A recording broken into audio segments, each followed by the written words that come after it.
Greetings. My name is Greg Hilding, and I'm a volunteer and a board member with Landmark Conservancy. And I just want to welcome you to our annual meeting. And we're so glad to be together to have an opportunity to talk about our organization and the importance of its mission. But more than anything, we want to thank you.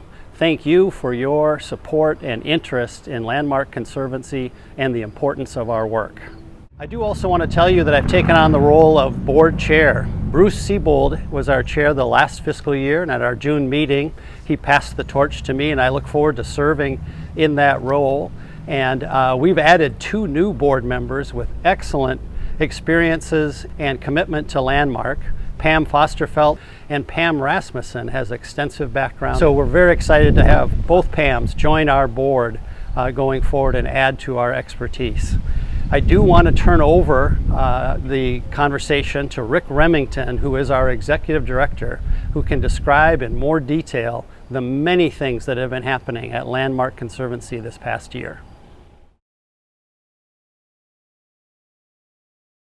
Hi everybody, thank you for joining us today. My name is Rick Remington. I'm the executive director at Landmark Conservancy.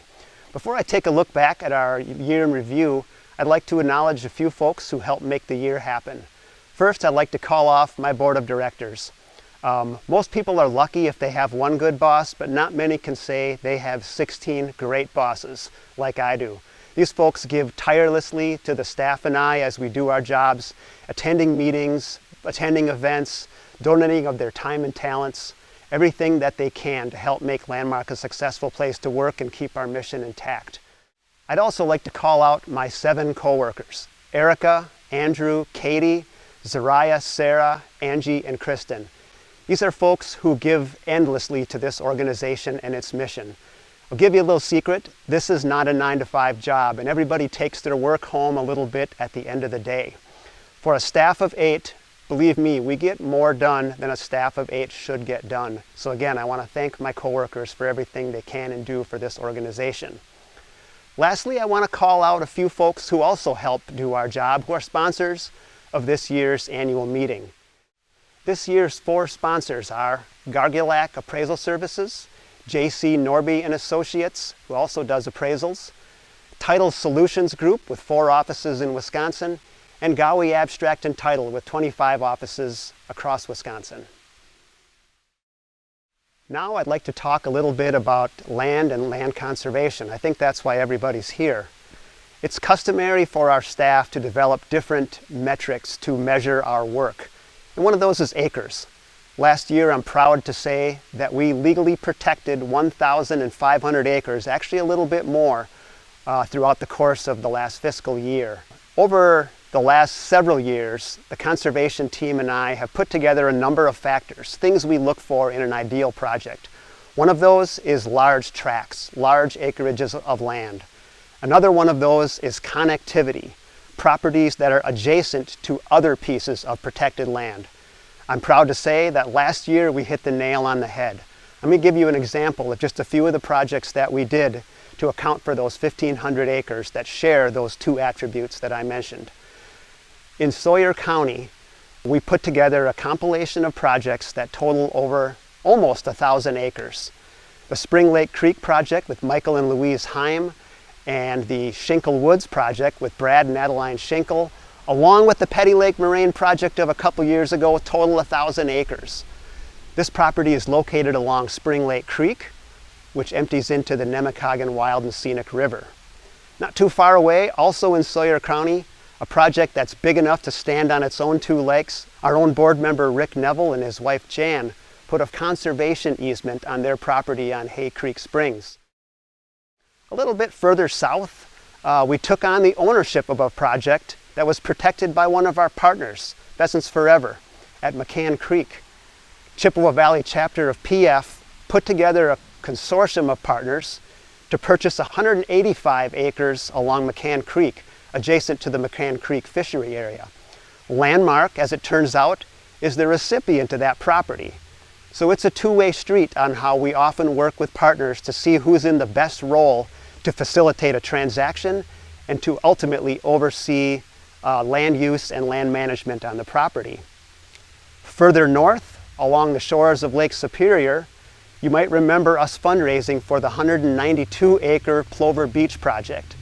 This project shares connectivity with the Brule River State Forest, accomplished last December, and under the ownership now of the state of Wisconsin, a protected half-mile along Lake Superior. That is irreplaceable in today's landscape, and anytime we have the opportunity to protect acreage like that in shoreline on America's largest freshwater lake, we need to do it. One more project not too far away is Casey Creek, also adjacent to, or not far from, the Brule River State Forest and a tributary to the Brule River. 120 acres were protected along Casey Creek that adjoined a 500-acre conservation easement that we executed about 10 years ago or so. In all cases, there's places where we're putting together projects like building blocks and making larger complexes of land. Why is this important? Well, there's a lot of complicated factors, but it's an economy of scale. If we're going to invest our own time and staff resources into doing these projects, we want to make sure we get the most mileage to impact the most species, to give species and habitat the best chance to thrive, to give species the best chance to migrate under a changing climate, and to give people the best opportunities for recreation. All this comes with large tracts.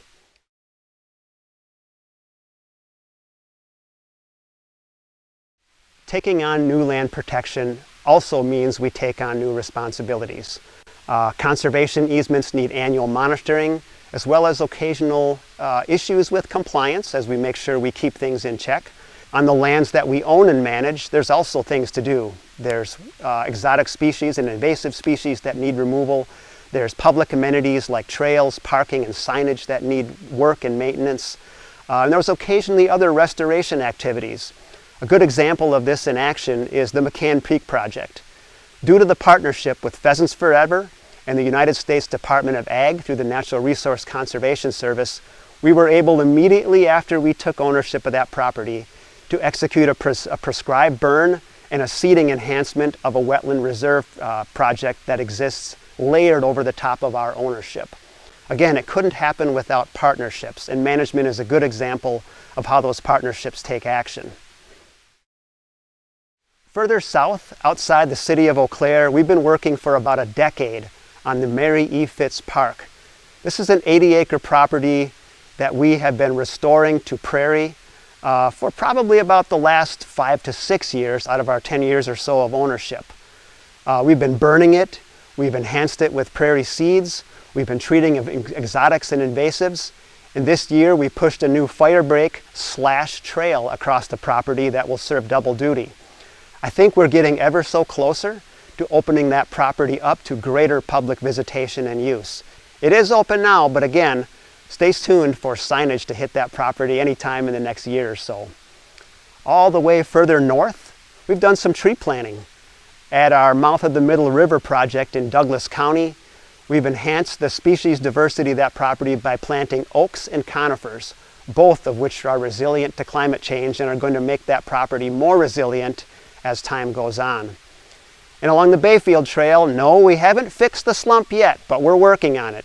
But what we have done is made sure that another area of the trail that showed that it was at risk of failure to some degree, and so we did what we called the swale restoration project, removing water off the trail and getting it down the slope safely to the lake while maintaining the integrity of the trail. Again, we continue to work for a long-term solution on the slump, but so far at least we're able to keep that trail open for the most part through detours and our annual maintenance. So that's enough about land protection and land stewardship and management. Let's talk a little bit about the big picture and how we actually do our job and the important ways that people support our work. First, volunteerism. People give of their time and talents in so many ways to help us do our job more efficiently and more effectively. They help us monitor conservation easements, they build and maintain trails, they treat and remove exotic species. Sometimes they even come out here to the Devil's Punch Bowl and paint over graffiti that some ne'er-do-wells blessed us with over the past couple of weeks. These are just a few examples of how volunteers really help Landmark Conservancy. Of course, there's many other ways people support our work, and I'm going to name a few of them. people sometimes are in a position to donate land and conservation easements. Now, conservation easements can stay in private ownership, but occasionally they'll donate land to us too. Land that we continue to keep and open up as nature preserves, or occasionally transition to new owners by protecting it with the conservation easement ourselves. Of course, people support our work through annual giving. We couldn't keep the lights on without that, and a huge part of our annual operating budget depends upon the charitable giving of individuals. You know, Landmark is a small organization, but let me tell you, we're a really complicated organization in terms of where our money is coming from and where it's going to. And it's been a goal of mine since I took over as ED to help increase the clarity and transparency, not only for myself, but for my entire board and for my coworkers as well. You know, if I could draw a big circle around our balance sheet, which is Landmark's assets, you would see a really big number devoted to the permanently protected land that we hold, in the millions of dollars. The important thing about that is that that's not really an asset that we can liquidate and operate on. The important part about that is that land is protected forever. Albeit a smaller part of that pie chart is the money that we can use to sustain ourselves. We have what's called the Landmark General Operating Fund, a smaller sliver of the pie. We have some restricted funds that are funds restricted for a specific project, like the Brownstone Trail or Pine Coulee, that we keep in reserve. Again, funds that we can't necessarily operate on, but are waiting for those projects to happen. And then we have another sliver of the pie that is considered the board's operating reserve. This is under the watchful eye and care of our Finance Committee and Board of Directors, who does an outstanding job of making sure Landmark Conservancy is going to be here for the long term. We also derive revenue from foundation grants, private corporations, state and federal grants, many of which go right into land protection and on-the-ground land acquisition, and don't really help us keep the lights on. So again, it's invaluable that we continue to generate that annual operating support from individuals like yourselves. One more thing that I'm going to mention, and then I'm going to turn the mic over to my coworker Kristen, is the revenue we receive from our endowments. Again, I mentioned Landmark is a complicated organization. Well, we have 13 endowments established at 4 community foundations and also the Natural Resource Foundation of Wisconsin. These spit out an annual distribution for us every year that helps us keep the lights on. Now, it doesn't fund everything, and it's up to our board of directors to decide how to continue to build those endowments while also balancing that with the annual operating needs that we have. With that, I'm going to turn the mic over to my coworker Kristen, but before I leave, thank you so much for caring. Thank you for everything you've done for Landmark Conservancy. I hope you'll continue to support our work, and I hope you'll continue to support conservation where you live in whatever way you can.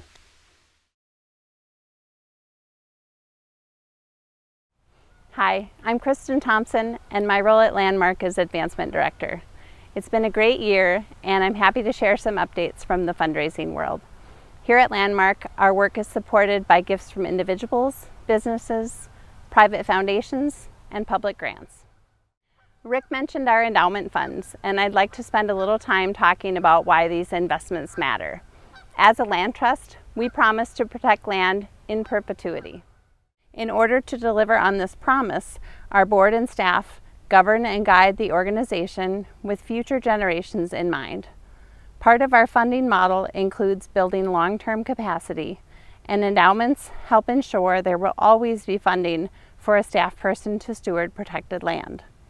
A more ideal scenario would be that future funding is guaranteed for a team of people to steward our conservation easements and own preserves. I'm pleased to share that we're making strides in that direction. The most important way we build our endowments is through legacy giving or bequests. This is a decision made by individuals like you to include Landmark Conservancy in your will or trust.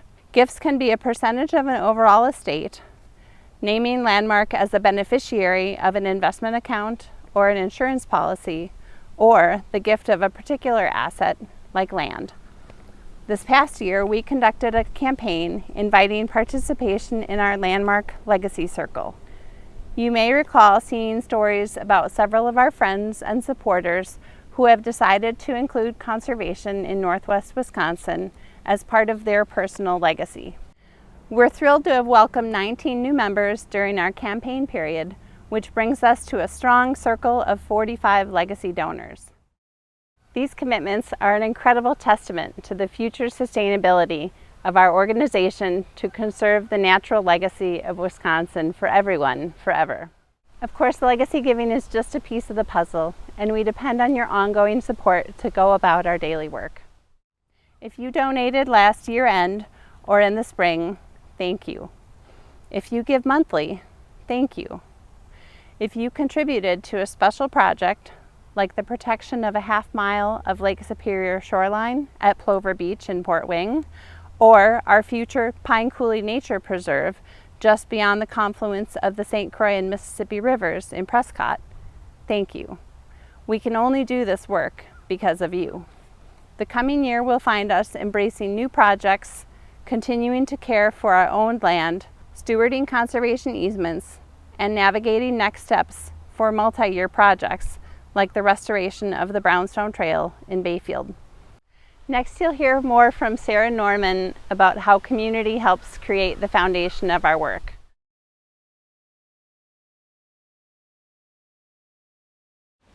Hi, I'm Sarah Norman, Landmark's Community Engagement Manager. Landmark's Community Engagement Program engages people in the natural world through guided hikes, outdoor adventures, volunteer workdays, and educational offerings throughout the year. Our 20-county service area in Northwest Wisconsin offers rich diversity in landscapes and plant and animal life for us to explore. So this year we enjoyed some of our popular annual events. We took over 60 people on an antique open-air train into the backwaters of the lower Chippewa River to learn about migratory birds, land protection efforts, habitat, and the geomorphology of the lower Chippewa River. We also partnered with Mount Ashway again this year for the Candlelight Snowshoe and Nordic Ski event. Even though we had a winter with not a lot of snow, and this particular event happened to fall on a Packer playoff game, we had a great group of people show up to enjoy nature, community, and a bonfire. At workdays, volunteers contribute to trail building and maintenance, as well as habitat restoration efforts at both Tyler Forks Community Forest in Mellon next to Copper Falls State Park, and at Maiden Rock Bluff State Natural Area near Stockholm with leadership from the DNR. With support from volunteers at Northland College, Excel Energy, and the local community, we made a lot of progress on the trail network at Tyler Forks Community Forest. This included boardwalks, a stairway to the river, and more. We also gathered people to volunteer for workdays to control invasive species such as buckthorn, honeysuckle, and garlic mustard. Volunteer workdays support our land management efforts and show that when people come together and contribute what they can, that we can make a real difference for biodiversity. A few things that stick out to me about this year include, we hosted a prairie tour in partnership with UW Extension. We toured properties protected by Landmark Conservancy, and landowners were connected with land managers from the DNR, Beaver Creek Reserve, and the Lower Chippewa River Alliance. Some new events included Birds, Blooms, and Burritos, for which we gathered to enjoy breakfast donated by Menominee Market Food Co-op, and then got to explore the Town of Union Conservancy for birds during spring migration and find flowers that were in bloom. We also had a beginner fungi discovery walk and a tree and shrub identification hike. In addition to these outings on the land, we attend conferences where we had booths to spread awareness of our work. We gave talks to groups such as Master Naturalists in Training, Rotary, the Kiwanis Club, Rough Grouse Society, college classes, and more. I'd like to thank all of the volunteers and partners who helped us engage people in conservation this year. Getting involved is fun and rewarding, and it often leaves the place better than you found it. We invite you to join us at an outing or future event this year, and we can't wait to see you. This year, Landmark is excited to give 3 awards to celebrate the important roles that others play in our work. First, we'd like to present the Partner of the Year Award to Beaver Creek Reserve. Located in Fall Creek, Wisconsin, east of Eau Claire, Beaver Creek Reserve is a nature center whose mission of connecting people with nature aligns closely with ours. We have partnered with their staff for several years, and this year in particular, their collaboration with Landmark has been noteworthy. Their staff have guided several community engagement events on landmark protected properties on topics including birds, prairies, fungi, butterflies, and trees and shrubs. We'd like to specifically recognize their naturalists, Jim Schwiebert and Megan Geifer, their Citizen Science and Education Director, Jeanette Kelly, as well as their Marketing and Program Director, Kristen Geifer. Beaver Creek Reserve's Nature Center has also provided a space to gather landowners and for Landmark to connect with the community at tabling events.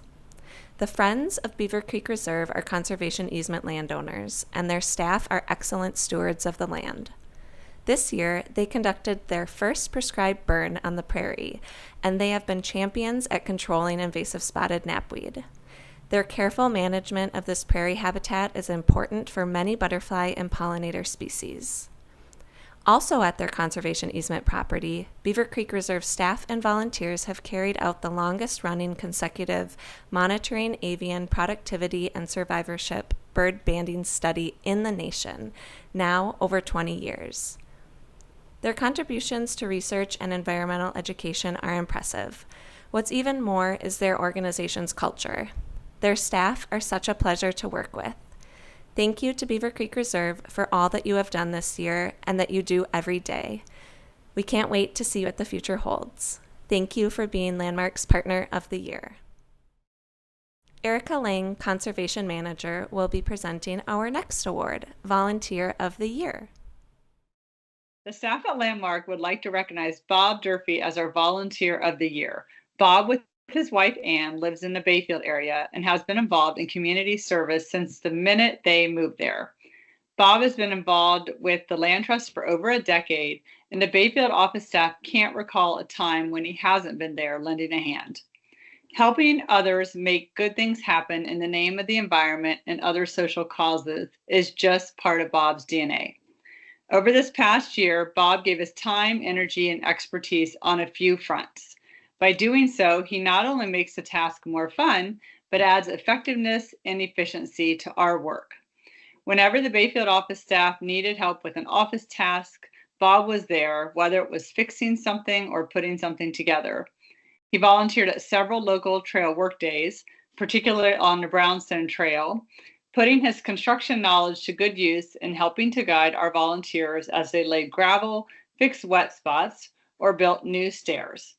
We also saw Bob at our monthly volunteer work days at Tyler Forks Community Forest in the Mellon area, doing trail maintenance, putting signage up, and building boardwalk, a tedious and meticulous task at which Bob excelled. While at Tyler Forks, he was also building Landmark's social fabric as he interacted with supporters from outside the Bayfield area. In the northern part of our service area, you can often see Bob helping Landmark host a table at an event, whether it's Apple Fest, Garden Talk, or the Native Plant Sale. Through the years, Bob has been an amazing spokesperson for Landmark, sharing stories of land stewardship with neighbors, friends, and visitors to Bayfield. And finally, Bob leads by example through his regular financial contributions to our work, as he recognizes that Landmark needs ongoing support to meet its land protection goals. In closing, thank you for all you have done, Bob. We appreciate you as Landmark Conservancy's Volunteer of the Year. We have one final recognition that we'd like to make to someone very special to Landmark Conservancy. Rick Remington, Executive Director, will be presenting this award. There's a certain individual who has made their mark on Landmark, not only over the last year, but over the course of their career. This individual has amplified our work, inspired our staff and supporters, considered our mission an extension of his own, and whose presence helps advance the important conservation work we are doing. This year, Landmark Conservancy would like to recognize Craig Thompson of the Wisconsin Department of Natural Resources for his significant contributions to conservation in Wisconsin. Craig has a long history of collaboration with Landmark, and his enthusiasm and optimism inspire engagement with the natural world. Just this year, Craig spoke at our 2023 annual meeting and gave a second virtual presentation to our supporters on the power of birds. He's been a bird guide on the Tiffany Wildlife Area train ride numerous times and is busy planning and leading our upcoming international bird trip to Panama in 2025. Over years past, Craig has led countless field trips, given hundreds of presentations, worked with the Wisconsin Land Trust community, collaborated on regional conservation initiatives, strategized on projects, and inspired countless, repeat, countless people with his lore, wit, and knowledge of birds and the importance of habitat protection. Thank you, Craig, for your partnership, your friendship, and for everything you do. And once again, thank you for joining us today for the Landmark annual meeting. And most importantly, thank you for your interest in us, whether it's donation, following us on social media, attending our events, volunteering on our behalf. All of those things are very, very meaningful for us. And we thank you for helping us conserve Wisconsin's natural legacy for everyone, forever.